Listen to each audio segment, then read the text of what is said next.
আসসালামু আলাইকুম। অনেকে নতুনভাবে ছাগলের খামার শুরু করতে চাচ্ছে কিন্তু কোন ব্রিডটা নিয়ে কাজ করলে খুব তাড়াতাড়ি তারা এখান থেকে প্রফিট করতে পারবে বুঝতে পারতেছে না। ইদানিং অনেকে আমাকে কমেন্ট করতেছে কিংবা আপনার ওই ইনবক্সে বলতেছে কোন ব্রিডটা নিয়ে কাজ করলে ছাগলের সেক্টরে লাভ করতে পারবো এবং এখানে টিকিয়ে থাকতে পারবো।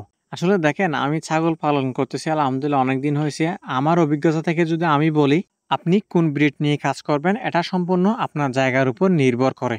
আপনি কোন ব্রিড নিয়ে কাজ করলে লাভবান হবেন সেটা তো বলবো, তার আগে আমি আমার কথাটা বলি।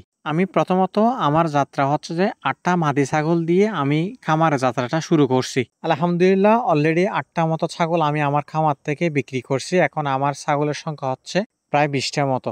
আমার কিছু অজ্ঞতার কারণে আমার খামারে অনেকগুলো ছাগলের বাচ্চা মারা গেছে। আমি হয়তোবা কয়েকটা ভিডিও দিছি আপনাদেরকে। আমি যদি বড় কোনো ছাগল নিয়ে কাজ করতাম, বড় কোনো ছাগল যদি আমার মারা যেত তাহলে আমার অনেক বেশি লস হতো। কিন্তু এখন আমি অল্প টাকা দিয়ে শুরু করছি। কয়েকটা ছাগল মারা গেছে, এতে আমার খুব একটা বেশি লস হয় নাই। আরেকটা জায়গায় গিয়ে আমি একটু ধরা খাইছি এক কথায় বলতে গেলে, সেটা হচ্ছে বাজার থেকে যখন আমি ছাগল কিনছি ৮টা ছাগল, ওখানে প্রায় ৪টা মতো রিজেক্ট ছাগল আমার খামারের মধ্যে আমি ঢুকে ফেলছি না চিনার কারণে। এই কথাগুলো আপনাদের মাঝে শেয়ার করার একটাই কারণ, যাতে আপনারা ভালো ছাগল দেখে কিনতে পারেন। বাজার থেকে ছাগল কিনলে একটু দেখে শুনে কিনবেন, আর যদি আপনার আশেপাশে অভিজ্ঞ কেউ থাকে তাদেরকে দিয়ে কিনালে ভালো হয় আর কি। ব্ল্যাক বেঙ্গল দিয়ে শুরু করার দ্বিতীয় নম্বর যেটা কারণ, সেটা হচ্ছে আমার এখানে চারণভূমি আছে, আমি সেজন্য ব্ল্যাক বেঙ্গলটা সাজেস্ট করছি। আমাদের এখানে প্রায় ৬ থেকে ৭ মাস আমি চারণভূমির মধ্যে ছাগলগুলো ছেড়ে দিয়ে পালন করতে পারি, এতে আমার অনেক বেশি খরচ কম হয়। আমি সবসময় ব্ল্যাক বেঙ্গল ছাগল নিয়ে কথা বলি। অনেকে বলে যে ব্ল্যাক বেঙ্গল ছাগলের কি কোনো দোষ নয়, আপনি তো অনেকদিন যাবত পালন করতেছেন। যেমন এই ব্রিডের মধ্যে কিছু সমস্যা আছে। প্রত্যেকটা মানুষের অভিযোগ যে এই ছাগলগুলো দ্রুত বড় হয় না, তাদের গ্রোথ অনেক বেশি কম এবং আকারে ছোট হয়। দ্বিতীয়ত হচ্ছে তাদের দুধ অনেক বেশি কম। এবার আসেন, আপনি কোন ব্রিড নিয়ে কাজ করলে খুব তাড়াতাড়ি এখান থেকে স্বাবলম্বী হতে পারবেন। প্রথমত আপনার স্থানটা আপনাকে খুব ভালোভাবে পর্যবেক্ষণ করতে হবে।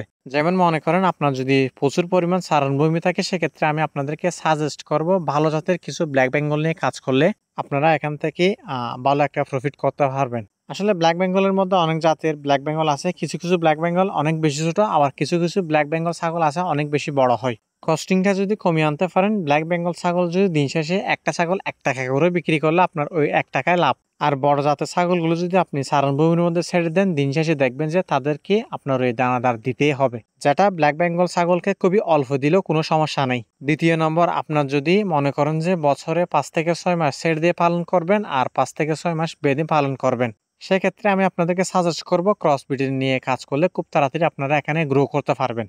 আর যদি মনে করেন আপনার ছাগলগুলো আপনি একদম ছেড়ে দিয়ে পালন করতে পারবেন না আর আপনার স্পেস অনেক বেশি কম, সেক্ষেত্রে আমি আপনাদেরকে রেকমেন্ড করব ভালো একটা ব্রিড সিলেকশন করে বড় জাতের ছাগলগুলো পালন করলে আপনারা এখানে টিকে থাকতে পারবেন।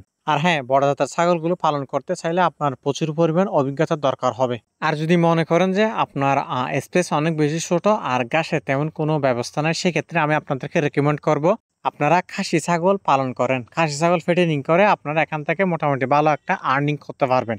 যখন আপনি খাসি ছাগল ফেটেনিং করবেন, সেক্ষেত্রে খুব একটা ঘাসের দরকার নেই বললে চলে। হ্যাঁ, ঘাস থাকলে ভালো, আর যদি না থাকে কিছু করার নাই, অল্প পরিসরে ঘাস দেওয়ার ট্রাই করবেন। আর পাশাপাশি দানাদার দিয়ে আপনারা ভালো জাতের কিছু আপনার ওই খাসি কিনে এগুলোকে ফেটেনিং করতে পারবেন। এখান থেকে আলহামদুলিল্লাহ আপনারা মোটামুটি ভালো একটা ইনকাম জেনারেট করতে পারবেন।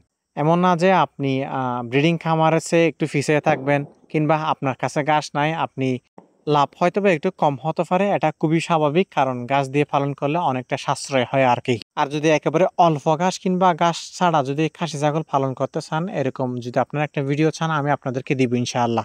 আর খাসি ছাগলের হচ্ছে রোদ প্রতিরোধ ক্ষমতা বেশি, তাদের খুব একটা আপনার কেয়ারিং করতে হয় না। ঠিক টাইমে যদি আপনি খাবার দেন, আপনি যদি খাসি ছাগল ফেটেনিং করেন তাদেরকে টাইমে টাইমে আপনার ওই খাবার দিয়ে আপনার কাজগুলো আপনি করতে পারবেন, কোনো সমস্যা নাই।